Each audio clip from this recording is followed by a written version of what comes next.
or actually, I could make it a Monday. I know that's usually a heavy day for people. I could also make it July 9th, which is a Wednesday.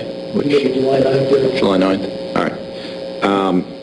State, you're asking me to put it out to July 9th. Let's see. By my count, that would be approximately 6 months from the event that brought us here. That would be approximately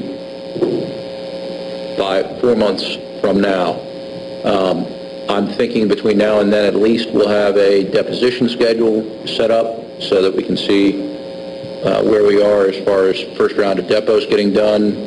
I'm sure defense has indicated that they're listing or going to be utilizing experts. That would give them a chance to get their experts listed and then perhaps get those set, even if they're not taken yet. Does July 9th work for you, or you want something sooner? Judge, I was going to suggest something sooner to the court, like early June, maybe before the trial starts.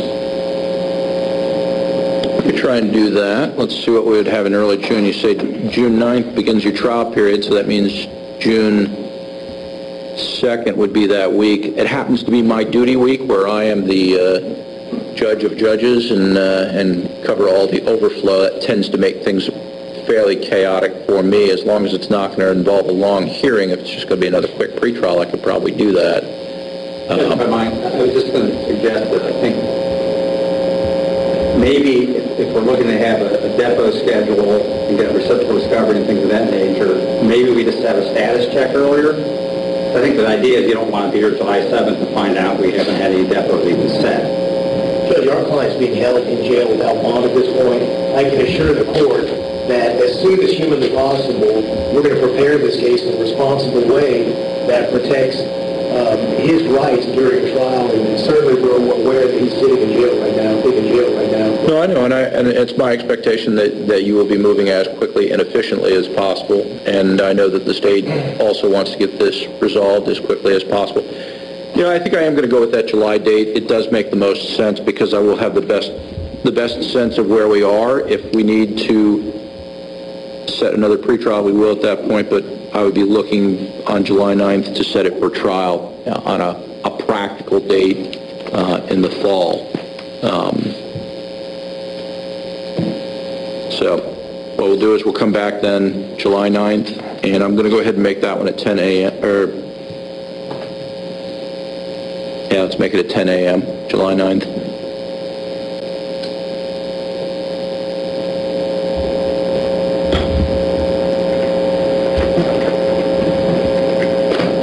I'd like any motions that are filed to be filed by the previous Friday. Well, no, that'd be the 4th of July. By that Monday, July 7th, so that I can read them in advance, please. So if you are going to file any motions, I'd like them filed by July 7th so that I can read them. You want to waive your client's presence for that one, or do you want to wait and make that decision as we get closer to the event? We'll wait on that and make that decision. All right. Court's permission. How far in advance? Let's try and let me know by the previous Monday. So why don't you contact my office by June 30th,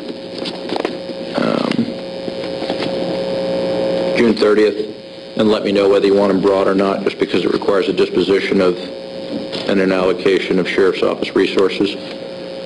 Other issues that we can handle today, you've indicated you have had conversations with your client about waiving his right to speedy trial, correct? Yes, sir. All right. State, do you have any objection to me accepting his waiver of speedy trial without him being present?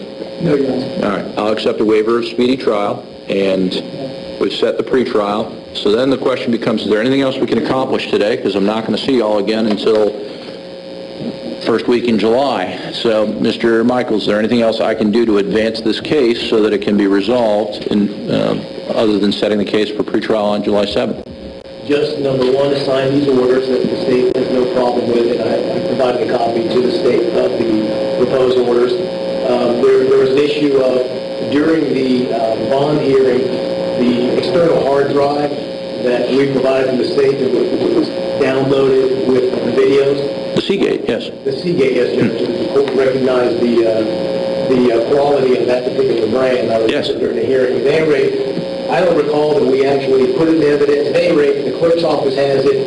The state isn't opposed to me requesting that back, so with the court's permission, and if the state has no objection, I'll submit a stipulated motion and a proposed order with the return of that, so I get it from the clerk. Any objection, State? No objection. All right, without objection, I'll sign that. Anything else I can do to assist? That's all for the defense. Okay, and so then State, same question to you. Is there anything I can do today to assist you in moving the case forward? No, sir. Have you already spoken with the victim or her counsel to see if she wants to make a statement today? I have, Your Honor. They do not at this time. Okay, well then, fantastic. If there's nothing else we can do to advance this case, we'll be in recess. All right. Sure.